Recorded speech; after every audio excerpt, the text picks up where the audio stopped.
ജെകെആർ അക്കാഡമിയിലേക്ക് എല്ലാവർക്കും ഒരിക്കൽ കൂടി സ്വാഗതം.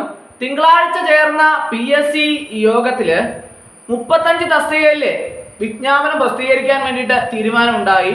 അതോടൊപ്പം തന്നെ 8 തസ്തികകളിൽ സാധ്യതാ പട്ടിക പ്രസിദ്ധീകരിക്കാനും വിവിധ തസ്തികകളിൽ ചുരുക്കപ്പട്ടിക പ്രസിദ്ധീകരിക്കാനും വേണ്ടിയിട്ട് തീരുമാനം ഉണ്ടായിട്ടുണ്ട്.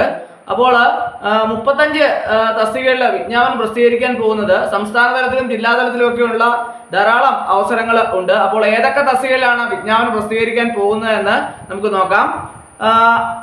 ജനറൽ റിക്രൂട്ട്മെന്റ് സംസ്ഥാന തലം മെഡിക്കൽ വിദ്യാഭ്യാസ വകുപ്പിൽ assistant professor in cardiology endocrinology, സർവകലാശാലകളിലെ സിസ്റ്റം മാനേജർ, KSEBിൽ ഡിവിഷണൽ അക്കൗണ്ടൻസ് ഓഫീസർ, അതുപോലെ തന്നെ വാട്ടർ അതോറിറ്റിയിൽ കമ്പ്യൂട്ടർ ഓപ്പറേറ്റർ അനലിസ്റ്റ്, ഭക്ഷ്യസുരക്ഷാ വകുപ്പിലെ ടെക്നിക്കൽ അസിസ്റ്റന്റ് ഗ്രേഡ് 2, വാട്ടർ അതോറിറ്റിയിലെ ഓപ്പറേറ്റർ, അതുപോലെ തന്നെ സാങ്കേതിക വിദ്യാഭ്യാസ വകുപ്പിലെ tradesman turning, pharmaceutical corporation Kerala ലിമിറ്റഡിലെ ഇലക്ട്രീഷ്യൻ, കോപ്പറേറ്റീവ് കയർ മാർക്കറ്റിംഗ് ഫെഡറേഷൻ ലിമിറ്റഡിലെ materials manager part 1 general category, industrial development corporation ലിമിറ്റഡിൽ അറ്റൻഡർ, അതുപോലെ തന്നെ ജനറൽ റിക്രൂട്ട്മെന്റ് ജില്ലാതലം വിവിധ ജില്ലകളിലെ വിദ്യാഭ്യാസ വകുപ്പിലെ ഹൈസ്കൂൾ ടീച്ചർ മലയാളം തസ്തിക മാറ്റം, അതുപോലെ തന്നെ വിവിധ ജില്ലകളിലെ വിദ്യാഭ്യാസ വകുപ്പിലെ പാർട്ട് ടൈം ഹൈസ്കൂൾ ടീച്ചർ അറബിക്ക്, അതുപോലെ തന്നെ സ്പെഷ്യൽ റിക്രൂട്ട്മെന്റ് ജില്ലാതലം എറണാകുളം ജില്ലയിലെ ആരോഗ്യ വകുപ്പിലെ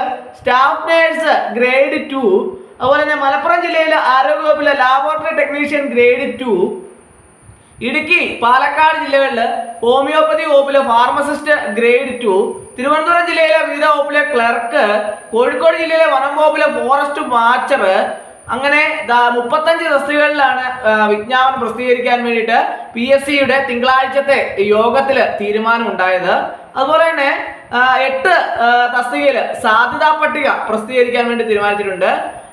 PSC യോഗം തീരുമാനിച്ചിട്ടുണ്ട്. അതിനകത്ത് ഏതൊക്കെയാണ്? കോട്ടയം, തൃശ്ശൂർ, കോഴിക്കോട് ജില്ലയിലെ മെഡിക്കൽ വിദ്യാഭ്യാസ വകുപ്പിലെ പ്ലംബർ, ഫിലിം ഡെവലപ്മെന്റ് കോർപ്പറേഷൻ ലിമിറ്റഡിലെ projection assistant, cooperative federation for fisheries development ലിമിറ്റഡിലെ അസിസ്റ്റന്റ് ഗ്രേഡ് 2, ജൂനിയർ അസിസ്റ്റന്റ്, സഹകരണ മേഖലയിലെ അപ്പർ സൊസൈറ്റികളിൽ ക്ലർക്ക്, വാട്ടർ അതോറിറ്റിയിലെ സർവേയർ ഗ്രേഡ് 2, കേരള കർഷക സഹകരണ ഫെഡറേഷൻ ലിമിറ്റഡിലെ cooperative agriculture and rural development bank ലിമിറ്റഡിലെ assistant, cooperative agriculture and rural development bank ലിമിറ്റഡിലെ അസിസ്റ്റന്റ്, ഇങ്ങനെ 8 തസ്തികയിൽ സാധ്യതാ പട്ടിക പ്രസിദ്ധീകരിക്കാൻ വേണ്ടിയിട്ട് തീരുമാനിച്ചിട്ടുണ്ട്.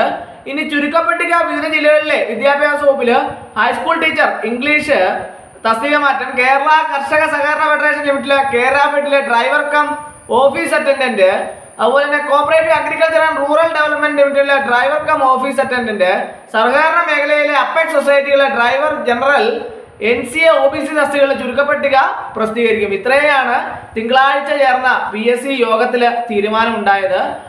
35 തസ്തികകളിലെ വിജ്ഞാപനം പ്രസിദ്ധീകരിക്കാനും അതോടൊപ്പം തന്നെ 8 സാധ്യതാ പട്ടിക പ്രസിദ്ധീകരിക്കാനും വിവിധ തസ്തികകളിൽ ചുരുക്കപ്പട്ടിക പ്രസിദ്ധീകരിക്കാനും വേണ്ടിയിട്ടുള്ള തീരുമാനമാണ് തിങ്കളാഴ്ചത്തെ യോഗത്തിൽ ഉണ്ടായത്. അപ്പോൾ ഇന്നത്തെ ക്ലാസ് എല്ലാവർക്കും വളരെയധികം ഇഷ്ടപ്പെട്ടെന്ന് വിചാരിക്കുന്നു. ഒരിക്കൽ കൂടി നന്ദി പറഞ്ഞു നിർത്തട്ടെ. നന്ദി, നമസ്കാരം.